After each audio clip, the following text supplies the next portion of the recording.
Hi friends! Today we're making Salmon Wellington with spinach and Boursin cheese.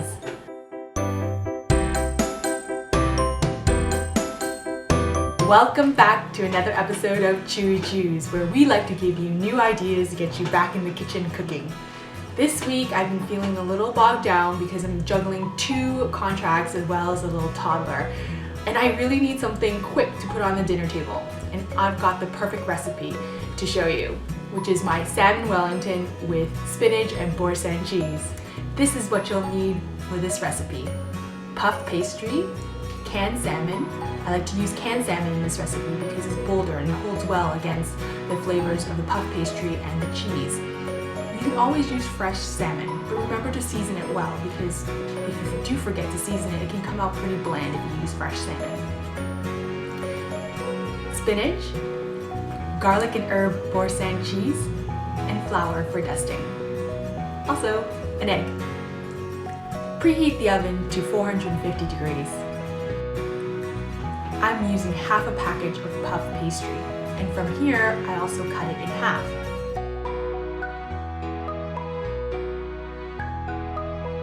On a floured surface, roll out each piece to 8" by 11". This is like a standard piece of paper.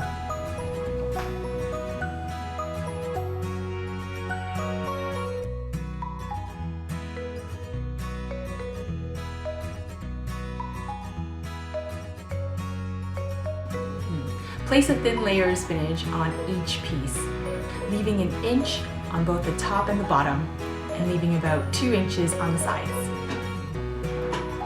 Sprinkle some Boursin cheese onto the spinach and top it off with some of the salmon.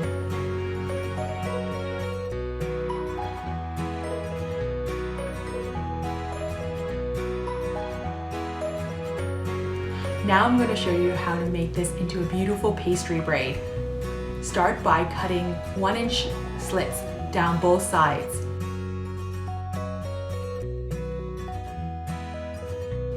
Fold the top and the side pieces. It's okay to fold it on a slight angle. Try to cover the filling. Try your best to cover the best you can. It doesn't have to be perfect. It's going to look beautiful nonetheless. Using a spatula to help you, transfer the Wellingtons onto a baking sheet with parchment paper.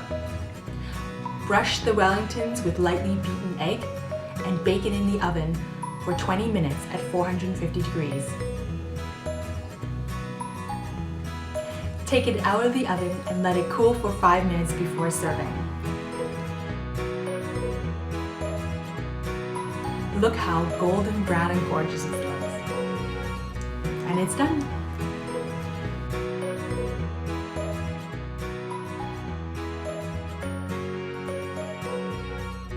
This is another great quick recipe to get you through the work week.